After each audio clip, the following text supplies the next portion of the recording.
Hello and welcome. It's Food Safety Friday. Friday, the best day of the week.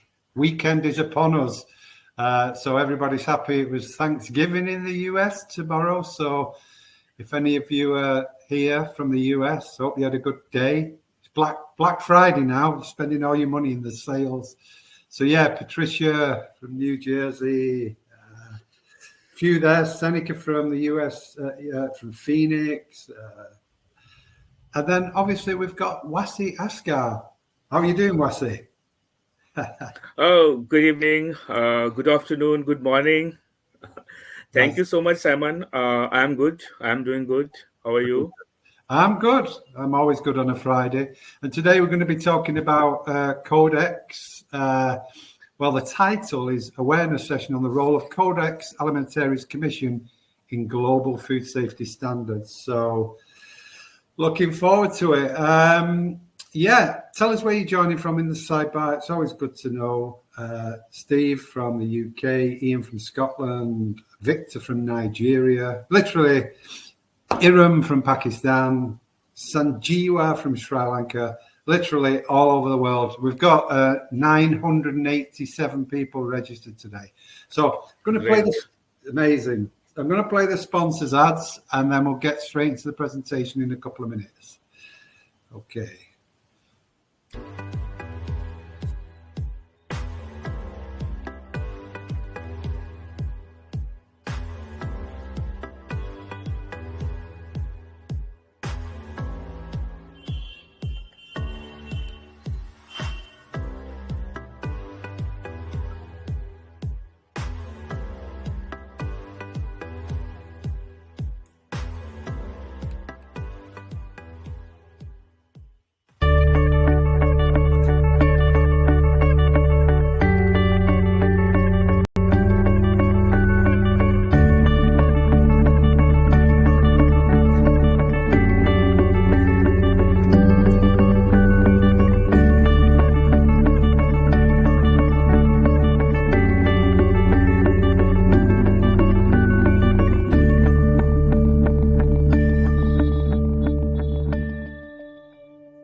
Okay, I'll be back for the Q&A later, but for now, I'll hand you over to Wasi.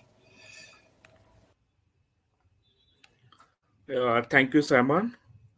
Good evening, good morning, everyone. So we are going to discuss today that role of Codex Alimentarius Commission in global food safety standards.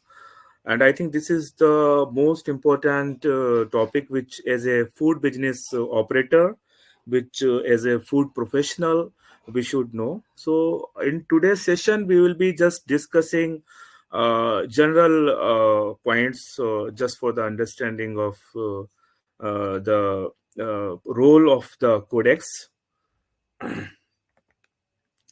So whenever we talk about the food, as a food safety professional, as a food business operator, we have to ensure food safety, we have to ensure food quality, which is a mandatory requirement to ensure that our food, which we are producing, is consistently complying to the requirement of the national laws, which is actually complying to the requirement as far as when we are exporting to a country, then it should also comply with the importing country requirements.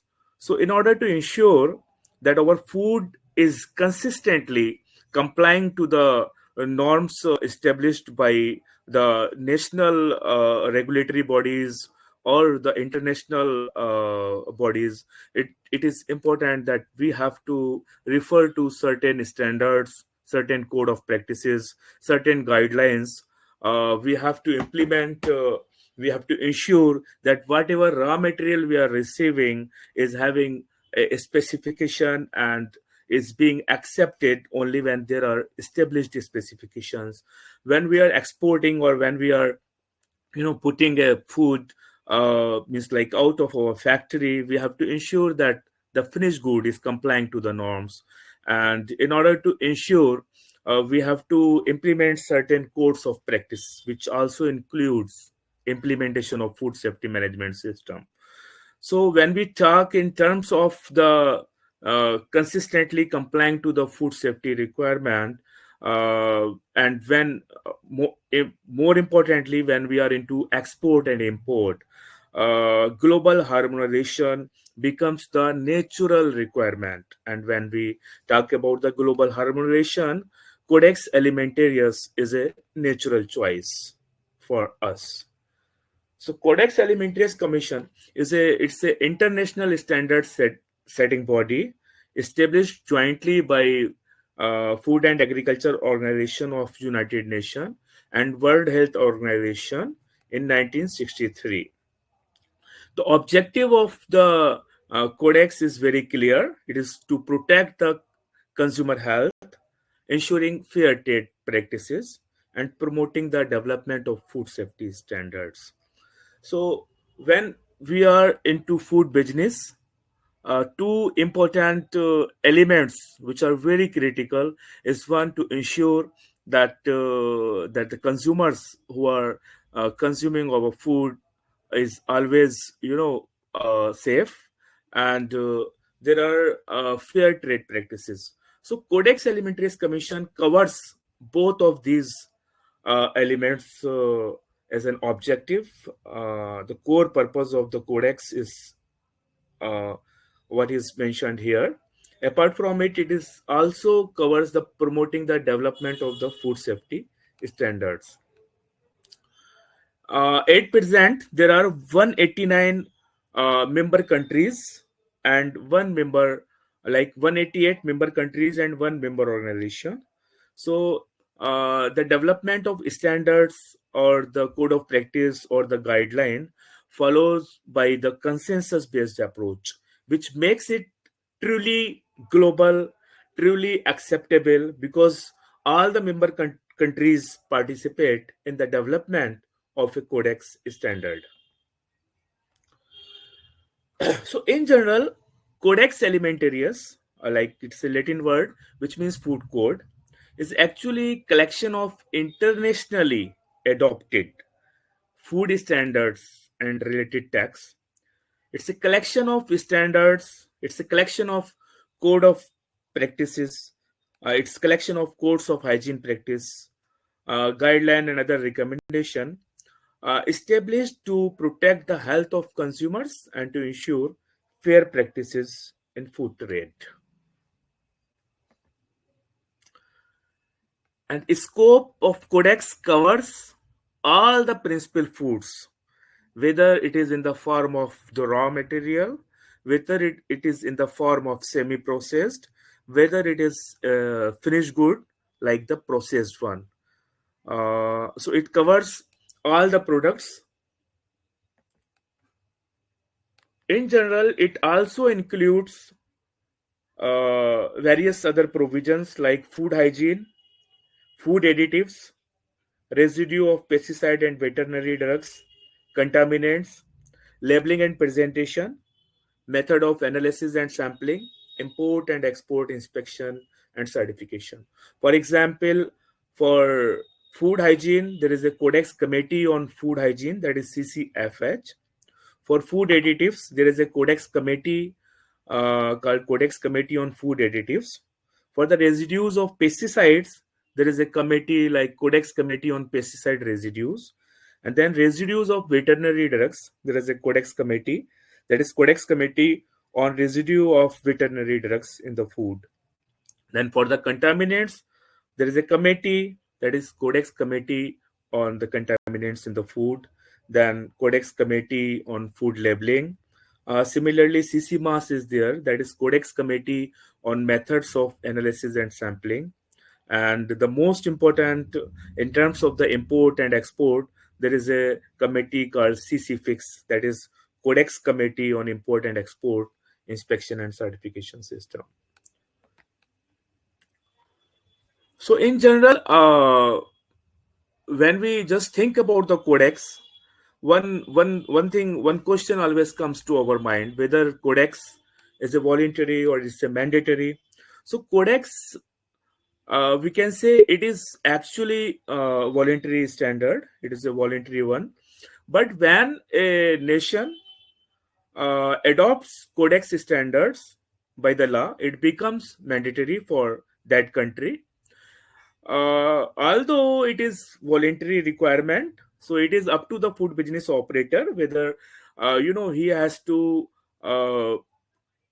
comply to the norms of the codex or not. But WTO agreement, that is both the agreements of WTO, that is SPS agreement, sanitary and phytosanitary agreement, and technical barriers to trade, both of these agreements encouraged all the WTO members to harmonize their national regulations with the international standards. And when we talk about the international standards, when WTO talks about the international standards for the food, that's mean Codex Alimentarius Commission. Because in general, three sisters are there, as mentioned in general, apart from IPPC and WOHA, that is International Plant Protection Convention and World Organization for Animal Health. So these three sisters, which are referred in the WTO agreement for the Food, Codex Alimentarius Commission has been referred. So it becomes indirectly, it becomes mandatory requirements, because WTO, in case of in case of any issue or in case of dispute settlement, WTO always refers to the codex requirement. WTO always refers to the codex as a reference standard. So for example, SPS agreement of the WTO, Article 3 harmonization, where it talks about that all the member countries shall base their sanitary and phytosanitary measures on the international standards, guidelines, or recommendations where they exist. So if, like, the approach is like this, if a country want to develop a standard, it is obligatory for the country to refer to the specific standard. Like in case of the food, it is only the codex. So the nation has to refer to the codex just to see whether the specific standard which country is actually planning to develop or implement, whether this standard is already existing as per the international, as per the Codex Alimentarius Commission, whether it is already existing. If it is existing, it is always advisable. It is always an obligatory condition that the specific country should refer to already existing standard or the guideline or the recommendation. In the section 4 of Article 3, again, SPS agreement talks about, for example, it says members shall play a full part within the limits of their resources in relevant international organization and their subsidiary bodies, in particular the Codex Alimentarius Commission. So that's mean Codex Alimentarius Commission is clearly mentioned in the SPS agreement, and where it talks about that nation has to refer to the existing standards, guidelines, recommendations developed by the codex. So it is always advisable to bring the harmonization globally, to bring the uniformity, to reduce the trade barriers. It is always advisable to refer to already existing standards. So it's a requirement of SPS agreement also. So therefore, Codex Alimentarius Commission, Codex Alimentarius, these food codes becomes very important for all the food business operators for various reasons. One is actually it is like these standards are established, that we will discuss also.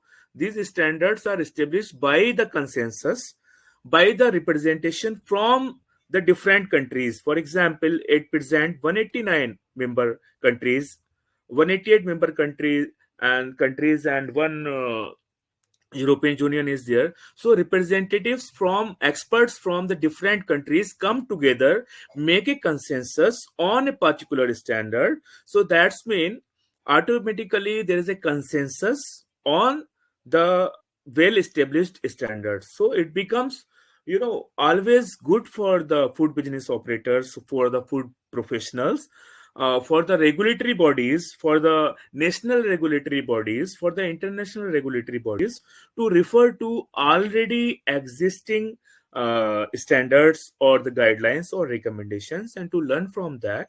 And if it is possible, it may be, adopted as is. So this is the structure of the this Codex Alimentarius Commission comes on the top, then executive committee, and then there are general committees, that is horizontal committees. Like for example, it's like general principal committees, food committee, as we discussed, CC fix committee, and then this residue of veterinary drugs in foods. Then CCFA committee, CCPR committee is there, triple CF committee is there, CCFH committee is there. Similarly, so these committees are work horizontally across the, like it applies on the various group of the products. Then there are vertical committees which are actually based on the specific products. Like for example, at present, active committee of fish and fishery products, fats and oils, sugars, cereals, pulses, so like that. And then there are regional committees also, like CC Asia is there. So various regional committees are there, which coordinates which exchange the knowledge, which coordinates among them, and then they represent also in the codex. So this is the 8 steps of the codex. How the standard is developed in the codex. It's just brief review of it. Like the step 1 is commission approves new work based on a project document and the recommendation of the executive committee. So based on the requirement from a country, from the group of the country, or from regional committee, or from anyone, so that new work is actually once commission approves it, then the recommendation of executive committee is there. It is step 2, the Codex Secretariat arranges for the preparation of a proposed draft standard. It is step 3, the proposed draft text is circulated by the Codex Secretariat to the Codex members and the observers for the comment. Step 4, so this you can understand that gradually, as it going step by step, getting feedback from the member countries, getting feedback from the experts on a particular standard. So that's been automatically it's become more and more scientific. There is a consensus also. It is step 4, comments received are sent by the Codex Secretariat to the particular committee assigned the work for the consideration, and the proposal draft standard is amended based on the comments received from step 3. And then it goes to step 5, that is proposed draft standard is submitted to the executive committee for the critical review and to the commission for adoption at step 5. Step 6, the draft text is circulated by the Codex Secretariat to the Codex members and observers for another round of the comments. And then it comes to step 7, that the committee assigned the work considers the comment and amends the draft standard based on the consensus of all the member countries. And then it is step 5.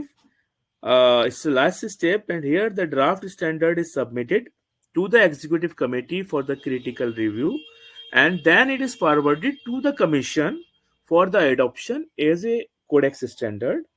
It is then published on the codex website. So finally, it is when it is published on the codex website, it becomes a international standard. And we can say that codex, the whole process of the development of the standard or the guideline or the recommendations, whatever is there, is purely based on scientific principles, and risk analysis is there. The foundation of codex standard is built on robust scientific evidence, and uh, because experts and the specialists from different countries around the globe, they come together, they make consensus, they give their inputs, so automatically it is ensured, as per the procedural manual, it is ensured that whatever standard is finally adopted, whatever standard is finally developed, is purely based on the science. So, in general, we can say that international risk assessment bodies are there, which are actually developed by WHO, and FAO. That is, for example, JACFA is there, JMPR is there, JAMRA is there. They give the scientific advice. They also do the risk assessment based on the data available, and based on their scientific advice, ultimately they give advice to the particular committee, to the commission, and then based on the exchange of the information, the standard is developed. For example, JECFA is a joint FAO WHO expert committee on the food additives. So it is an international expert scientific committee. It is administered jointly by FAO and the WHO. And the role of JECFA is an independent scientific committee which performs risk assessment and provide advice to FAO, WHO, and other member countries. So that's mean this is an we can say independent expert committee which provides the database, which provides the base, the scientific base to the CCFA, for example, in this case, while developing the standard. Similarly, JMPR is there, that is joint FAO meetings on pesticide residues. So it does scientific risk assessment for the pesticide residues in the food. And when CCPR, that is Codex Committee on Pesticide Residues, while they are working on the development of the setting maximum residue levels for different commodities, for different compounds, GMPR works to ensure that whatever MRLs are being set are based on robust, scientific risk assessment is there, database is there. So this is how the GMPR works. Similarly, GEMRA is there, that is joint FAO WHO expert meeting on microbiological risk assessment. So this committee provides independent scientific expert advice to the commission and the respective committee. And so we can just see that while standards are being developed, these independent scientific expert committee, they are doing risk assessment, they are working on in coordination with this committee, and they are working independently to provide the database, to provide their expert advice. So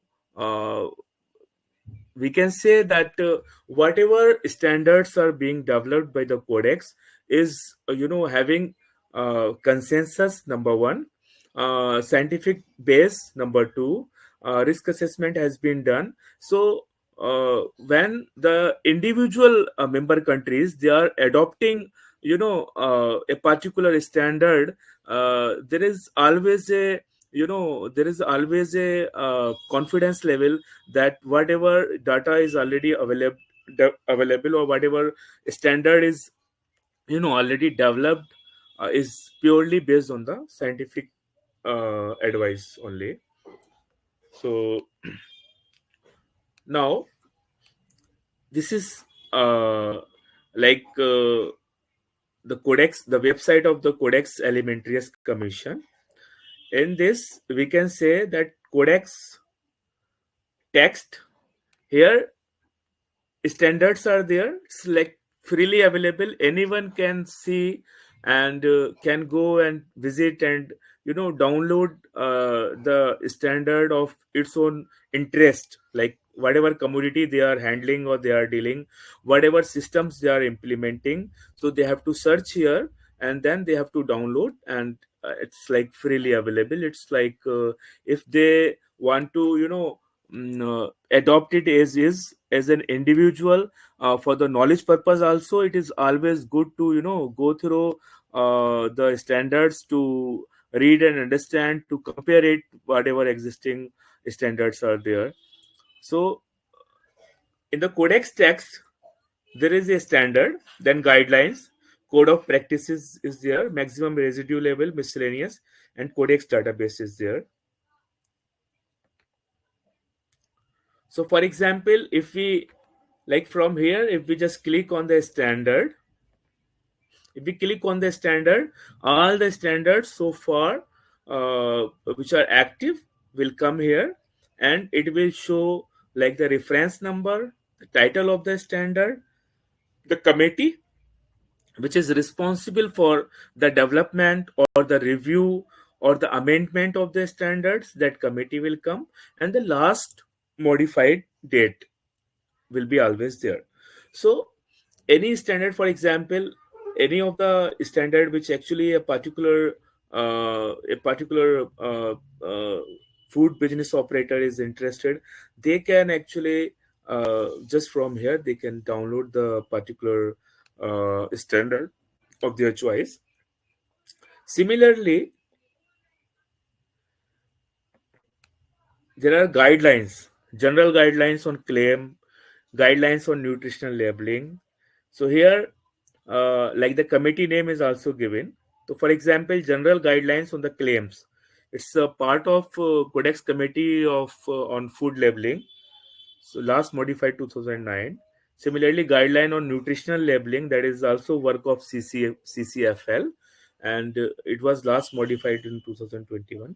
So these are guidelines are freely available, and whatever of the like the interest of a food safety professional, of a food business operator, of a food handler, they can just see all the guidelines available here, and it may be downloaded and may be referred. So various subjects are covered here, various subjects of the where there is a international requirement is there, where there is a because Codex is consistently working along with the like FAO, WHO is there. So the work on these standards or the guidelines is a ongoing process. So whatever is happening in the world, there is always some work always parallel going on in the Codex. So that we have to keep in mind. Similarly, code of practices are there. So like again, it starts with the reference and the title and the committee and the last modified. So for example, general principles of food hygiene. This is, I can say with my own experience, that Codex general principles of food hygiene, this is the base for various food safety standards. This is the base for various voluntary standards also, where they always refer to the general principles of food hygiene, where it talks about the good hygienic practices. It talks about the HACCP implementation. It talks about the HACCP principles. So this CCFH is last modified in 2022, and so it is, either you have implemented any of the food safety standard, like for example, you have implemented ISO 22000, or you have implemented BRC, IFS, or SQF, any of the standard you have implemented, the base is always general principles of food hygiene. So as a food implementer, as a food safety leader, as a food safety professional, it is always good, because this document is internationally acceptable document, where which is actually developed by the experts across the globe.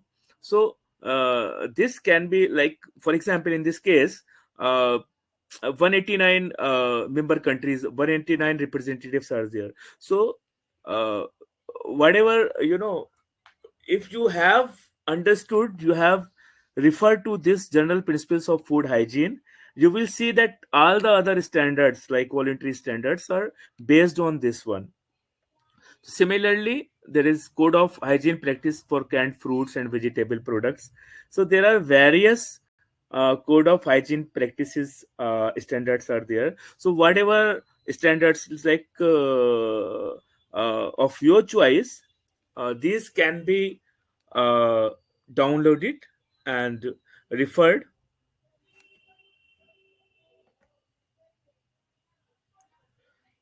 So now here, like the standards, guideline, code of practice, and then comes residue limits, miscellaneous, and again here is Codex online database. So in the Codex online database, if you go there, this online database, you will see a lot of like the pesticide residues in food, veterinary drug residue in food, general standard for food additives. So these if you click here on the pesticide residues in the food, you will see the database available for all the MRLs as of now, against which Codex has already set MRLs. So all the commodities, like the pesticides, functional classes, commodities, and goes. The commodities against which and the compounds against which MRLs have been already established. This database gives the complete list of the existing MRLs as of now, and as all of us are aware that at present pesticide residues have become the most debatable topic around the globe, because of the variation of the maximum residue levels from one country to other country. So for example, maximum residue level of a particular commodity in a country is different compared to the different country. So what is happening when the product from country A is going to country B? So because of the variation of the MRL, there is a possibility that if it exceeds the MRL of the importing country, it may be rejected. So this situation is actually resulting into a lot of state specific trade concerns in the WTO, where that countries are saying that the MRL set by the importing country is not scientifically having any justification. So here the role of Codex become very important, because as we discussed, as per SPS agreement, as per Article 4 of SPS agreement, that is for harmonization. Again, as WTO says that in case of any such situation, you have to always refer to the Codex MRL. So the importing country has to justify that the variation of MRL, what is the purpose, I mean, what is the scientific justification to have a stringent MRL. Now here in this situation, in case of the CCPR, sometimes situation comes like the particular compound MRL or for the commodity MRL has not been established. So the other country may say, because the MRL is not existing in the Codex database, so that's why we have made means like we have made on our own risk assessment on our own database which we have generated. So what I feel always, that this is something most critical, where the role of CCPR, that is Codex Committee on Pesticide Residue, and generating more and more MRLs, generating more and more compound based covering different compounds, covering different commodities, so that there may be uh, wide range of pesticide residue MRLs. If these MRLs are existing, so there will be automatically, with the passage of time, there will be harmonization with respect to the MRL, and there is a possibility that there will be less trade barriers in terms of MRL variation. So we can say that this is something, this codex is playing the most critical role while developing these kind of standards, which are actually of international interest, which are directly affecting trade also, which are directly which are like, for example, pesticide residue. I can say that this is a food security issue also, because one country says that MRL is acceptable to me. Another country, when the same good goes to another country, they say it is not acceptable. So there is a possibility that good food, which may be good food as per the country A, the same food is not good as per country B, because of the variation in the MRL. So that food is ultimately either will be destroyed or will be rejected. So somewhere it affects the food security also. So therefore while Codex is playing important role to work on the developing standards for this, developing MRLs for the pesticide residues, developing maximum limits for the food additives. So it becomes like, as a food safety professional, it becomes our responsibility also to focus more and more on the Codex database, to understand the real procedural aspects of the Codex, and to talk to our NCCP, that is National Codex Contact Point, and to involve in the whole process, so that there is always availability of the internationally acceptable standards. So if the standards are available, there will be less variation, and then we can just debate on the other aspects like the variation in the scientific justification and all. So this is something Codex is playing the most critical role. As far as Codex texts are concerned, we just discussed that this is like working, developing standards, developing guidelines, developing code of practices, various miscellaneous aspects also Codex is working. And then there are different committees. So the top one, as we discussed in the structural part, the commission comes on the top, then the executive committee, then Codex regions like CC Asia and all, and then general subject committees are there, then commodity committees are there, and then electronic working groups are there, that is EWGs, So, for example, here CSC is the Codex Alimentarius Commission, which comes on the top. Then CCEXEC, that is Codex Executive Committee of the Codex Alimentarius Commission. Then CCCF, that we have already discussed. So, like these general subject committees are there, like Codex Committee on Pesticide Residues, Codex Committee on Nutrition and Foods for Specific Dietary Uses, Codex Committee on Methods of Analysis and Sampling, Codex Committee on General Principles, Codex Committee on Food Labeling. So these are our active committees as of now. And then there are commodity committees also.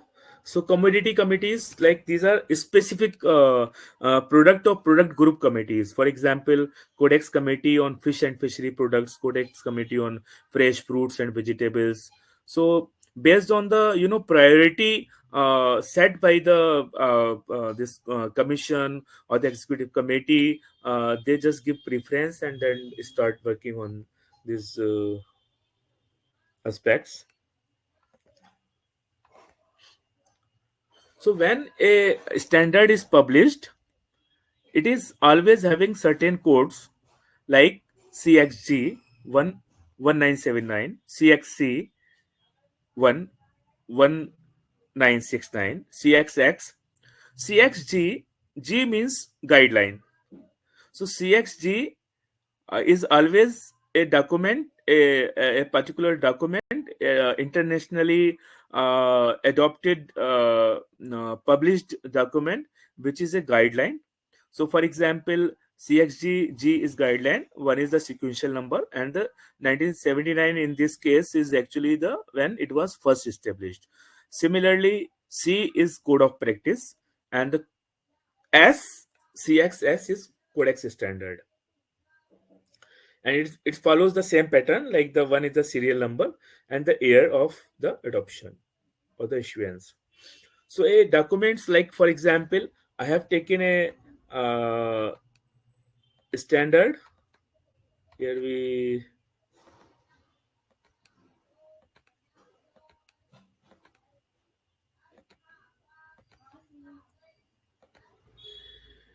so like this is the standard. So in the standard, I have taken one, for example, the honey. I have just simply downloaded from here, and it looks like this.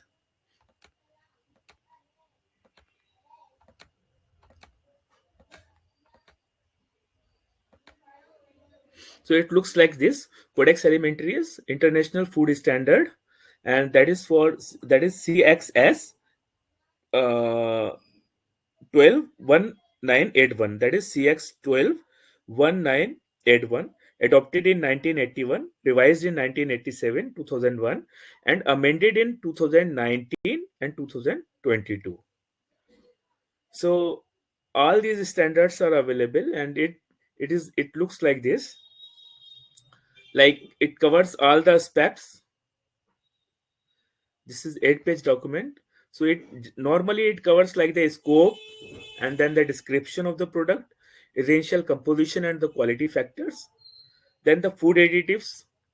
So it will be taken care by the CCFA. Contaminants, it will be taken care by the it is referred here, but it will be taken care as per the requirement of the CCCF, and then CCFH, then CCFL, and then CCMAS.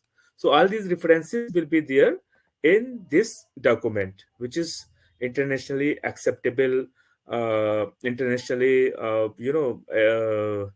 developed with the international consensus. So far, Codex has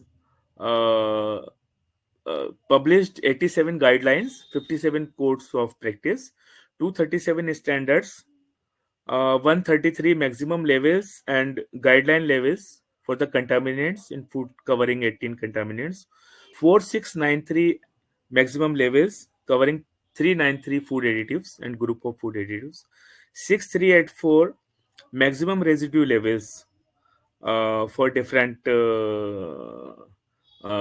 commodities, commodities, and including 248 pesticides and 639 maximum residue levels. So this is the database. So anything of our interest, we can just go through to the this website and just see the relevance. So what I feel that Codex is something very important for the food safety professionals, and Codex is playing a great role.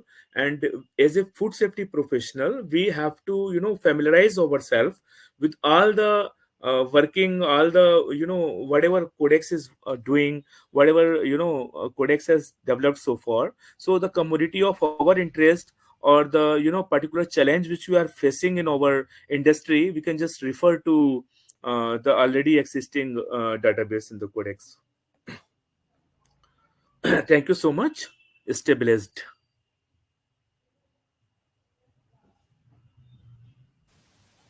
Okay, thanks very much, Wasi. I shall just, if you can switch your webcam on, and we'll pick through the questions. Okay, where are we? There we are. Thanks very much for that, Wasi. Yeah, just a few questions. So from Andrew, could you describe what the differences are between standards, guidelines, and codes of practice? See, standards are basically, we can say, the specifications. For example, in case of finished goods, for example, I have just given a example of the honey. So it describes the whole description, all the quality and food safety aspects of the particular product.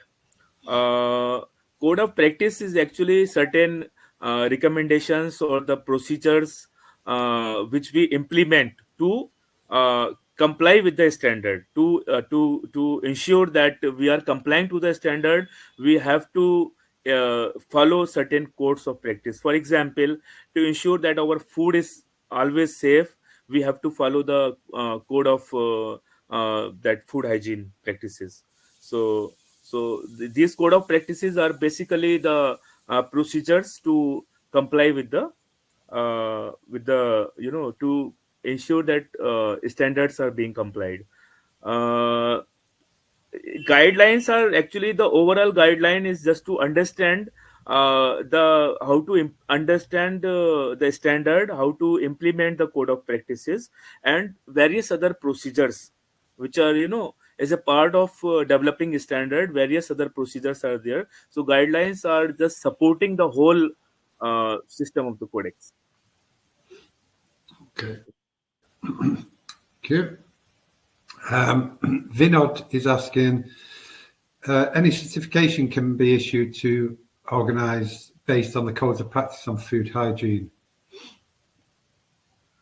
To my understanding, I think directly there is no certification. But when, for example, in case of food safety, whenever we implement any of the standard like ISO 22000 or IFS or any standard, it always covers the requirement of the, like, the base is always Codex. So, and then certificate is issued for these standards, voluntary standards. Okay, and Vinod's also asking about training. Any food safety, food hygiene training provided by Codex Alimentarius Commission? To my knowledge, the best of my knowledge, there are various organizations which are actually doing this training. However, there is a e-learning course, that is e-learning course available on FAO and Codex website. So you can always go there and see there is a e-learning course, and all aspects of the Codex are being covered there. Okay, great. And another one from Vinod. Any standards guidelines released for halal requirements for food products? To my knowledge, I don't know about it. Maybe that's something, but I have not come across. Okay. And what about guidelines for food fraud and food defense? Food fraud and food defense. I think this is being discussed Right. because now this is part of as a codex. I am not sure which committee is looking after this, but But like other voluntary standards, it is already being adopted. okay, it's on the agenda. Okay, and Nurai, I know that all GFSI recognized standards, BRC, IFS, ISO 22000, are covering the relevant codex parts depending on product and subject to be audited by the certification auditors. Is that correct? So within GFSI standards is incorporated codex. Yeah, you are right. You are right, because if you read any of these standards, like the BRC, IFS, or ISO 22000, you will see that these standards have always referred the Codex, that CCFH, that Codex Food Hygiene Standard. So they have already referred to that, where it covers all the good hygienic practices and HACCP principles. So these standards are always referring to the Codex. Okay. And Priyanka, are any codex audits conducted by Commission and other standards like ISO? So can you be audited No, against? to my knowledge, no, it is not there, because the role of the codex is to develop the standards which are developed with the international consensus. Right. And Vinod, any codex standards guidelines available for animal feed products?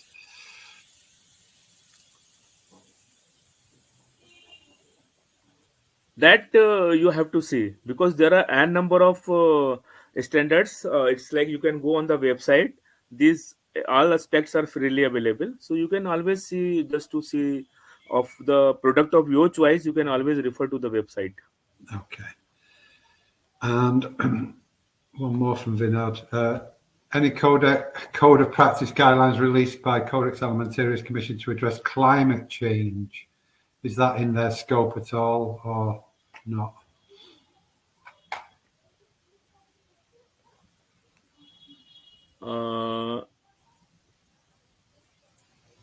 This also, see, I am telling you, a number of work is going on in the codex. So any particular subject of your choice, you can always go to the website. To my knowledge, I am not aware of this. But definitely it is a international issue. So if some member countries would have already proposed it, it might have been under consideration, because this is something very important as of now. Okay. I think that's all the questions, unless there's another question. I'll just put the, we do give a certificate for this, a little certificate of attendance that you have to sign yourself. But yeah, any more questions before, while we've got, Vinod just says, thank you, Simon and Wasi. So yeah, thanks very much, Wasi. And you're back in, when is it? You're back in a couple of weeks, I think. Yeah. On 20th of December, just before Christmas, unveiling global food safety challenges, analysing RASFF notifications, RASFF being the rapid alert system for food and feed. So look forward to that. But thank you very much for today, Wasi. Thank you so much. Thank you, everyone. Okay. Thanks, everybody. Thank Have you. a great weekend, and we'll see you next week.